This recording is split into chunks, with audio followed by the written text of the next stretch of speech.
welcome to the Cold Days Effect. My name is Cold Days, and today we got breaking news out of Atlantic City, New Jersey. Today I'm with Brother Malik. Brother Malik, tell our worldwide audience what's going on in Atlantic City today. Well, today we just got a call about a situation that happened at the Steel Pier involving our youth in Atlantic City and a few people that are part of the Steel Pier. The people at the Steel Pier violated the youth, threatening to kill a 12-year-old girl. And she called her father, which she was supposed to do, to protect her.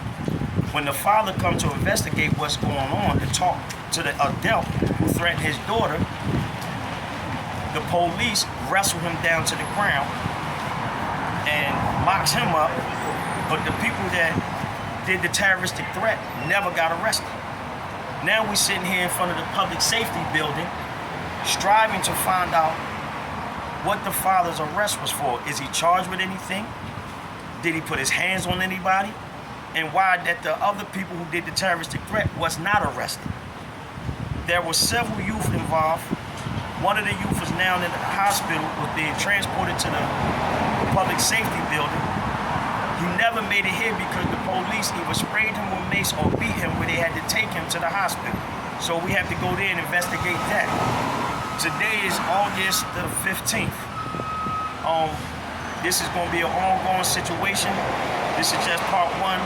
We talking with you, and we give you an update further about what the outcome is going to be. Second thing that's happening in Atlantic City, the so-called political leader of Atlantic City. I would not call him what what title he was supposed to have, but he just did a press conference about putting police officers in the Atlantic City High School, which will be a tragic situation to our youth. The police can't deal with things on the street. Now you're talking about putting police officers with guns in the high school.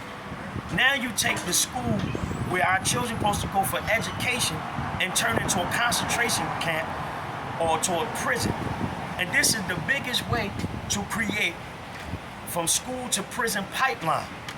If you put police in the schools, you will start to train the mind of the youth to feel comfortable being monitored by police officers and guns, just like being on a plantation as a slave. There's no difference. So if we allow that, what are we teaching our children? Now they get into an altercation amongst each other. The police go to break it up. A youth will get tased or shot and killed. Now you're charging people in the school for meeting kids and having a misunderstanding amongst each other. Now you turn them and get them criminal charges. We know what the 13th Amendment say. It says that we 3/5 of a human being. And if you charged with a criminal offense and you convicted of a crime, you become a slave to the end of your days. So is that really what we should allow them to put police into the schools to do just that? To turn our children to slaves before they even turn 21? We cannot allow that. And I'm asking for everybody in Atlantic City, New Jersey, those who have children in school, those who don't, those who are related to the kids that's in these schools, to come stand with us to stop this situation. We cannot allow that to happen. Wow, that's deep. I mean, I got the call that it was something going on today. I wasn't sure the whole story, so I want to get the story firsthand from you because I know you're a credible source here. So what do you think that we could do right now as a start? Step one, to start getting together and controlling this problem before it gets out of hand. Because to me, it sounds like that's a counterfeit waiting to explode. I'm going to tell you the quickest way how we can fix the issues in Atlantic City. It's not public safety. It's not more police officers being hired. If we can get 10 strong men from each church, 10 strong men or 5 strong men, 5 or 10 strong men from each masjid, and come together as a collective, guarantee you we can change the dynamics of the violence in our city overnight. Because through those 10 or 5 men that's going to these churches, going to these masjids, some of them, they related to these children. And once you go into the community as a collective, put the religion thing to the side, learn to coexist with one another. That will put an end to the violence. We have to create a workforce for the youth. They don't have nothing to do. We got the highest poverty rate in the country.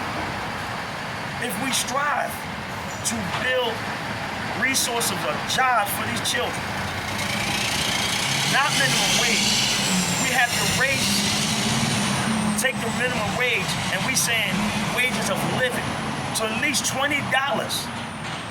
At least $20 for every person that lives in Atlantic City that works here. $20, that will help the stability of every household. That's part of what we can do overnight. Yeah, we definitely need to start building structure from a younger age, and we need to teach these kids how to be young entrepreneurs, how to monetize off the skills that they have. Because I see a lot of talented youth out here, but they have the skill, they have the passion, they just don't know what direction to go in to execute the plan. And that's the biggest problem, I think, that lower income communities in general, and I'll speak for ours in general, is that lack of execution. We don't know how to execute to get to the goals to what we need to do, and we need more people that have outlets like mine. We know. We just the last people they want to talk to get the solutions resolved. Wow. Because if you continue to have and build around public safety issues, that means more money goes into the police Instead of the community. Absolutely. So It's not about safety, because safety is not what they're concerned about. It's about health. Everything is dealing with health. Because when somebody's violated by the police and they have that trauma on them, or they coming from the prison, they dealing with mental health issues. Absolutely. So the trauma create mental health. So we have a health crisis in this city. People not asking the question why some of these guys is on drugs, why people drink the way they drink, why people so damn angry. Once we start asking those questions, we can start resolving and helping. We're not doing that. That is the key. It's a health issue, a health crisis in the city of Atlantic City and beyond, which we need to fix, not public safety. Public safety is only for the police. That's money for the police to go and hire more police and do more traumatic things into the community and kill people. Wow, that's a deep sentiment right there. Just in a closing note right now, what message would you like to give to the community right now? If you can give them one message right now so they can get started and get pointed in the right direction, what would you like to tell them right now? Exercise your rights as a human being. We got human rights, we got constitutional rights, and we got civil rights. Civil rights is the last rights that was given to black people. That's my baby. Start exercising that by one, exercise your vote. Your vote is what you call an endorsement to somebody sitting in office. Start taking advantage and use your endorsement of your vote, putting the right person in office who's going to do the right job for this community. And if the people who's in there not doing the right thing, use your endorsement of a vote to get them out of there. We gotta come together as a collective. The youth that's 21 and older, if you're not registered to vote, go get registered to vote. Your vote is an endorsement. Understand what I'm saying? Your vote is an endorsement to put the right people in office to represent you as a community. And if they're not doing their job, you use that endorsement of a vote to get them out of there. The second thing that we have to do, one of the things that we're doing, we are going into the county jails around the state of New Jersey to get people that's incarcerated registered to vote. New Jersey passed a law in 2021 that 86,000 ex-offenders can now vote. So the black churches don't control the black votes no more. It's the ex-offenders.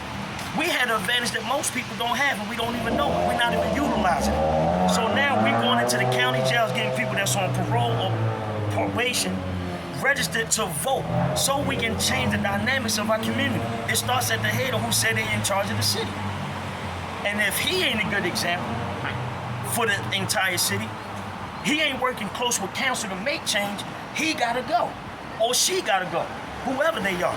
And then the second thing that we gotta do, we gotta get the right people in the board of education. Because if our children's education is the lowest in the state and around the country, we got the lowest score in graduating students, what do that tell us? That the people that's there are not there for our youth, they're there just for a paycheck. And when we realize that, regardless if they're your friend or not, if you have an understanding, well, you gotta get them out of there. They done brainwashed education for way too long, for over 400 years. Time has to change, and time is now.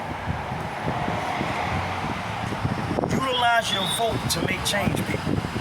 Come out, make a change so you can be a part of that history, say that you did that. Have a story to tell your children's children's children. Leave a legacy that you was a part of the change that was for the betterment of our people. Voting is so important for everybody, especially for our people, and I want to encourage everybody, if you have any issues with voting or you need to know how to get started or anything, you can contact me, you can contact Brother Malik, and we'll help you go through the process, teach you the process or anything like that. I want to say thanks for joining us. Thank you, Brother Malik, for being on here. We got a group called ACIC, Lang City Independent Committee, Lang City Independent Committee, which will teach you how to vote, and we'll do an interview with them on a Sunday at our next meeting at 5. Sounds good. All right. Sounds good. Right. Thank you for joining us. Thank you for your time. Appreciate it. We got to do better, people. This is the Cold Days Effect. I'll see you soon.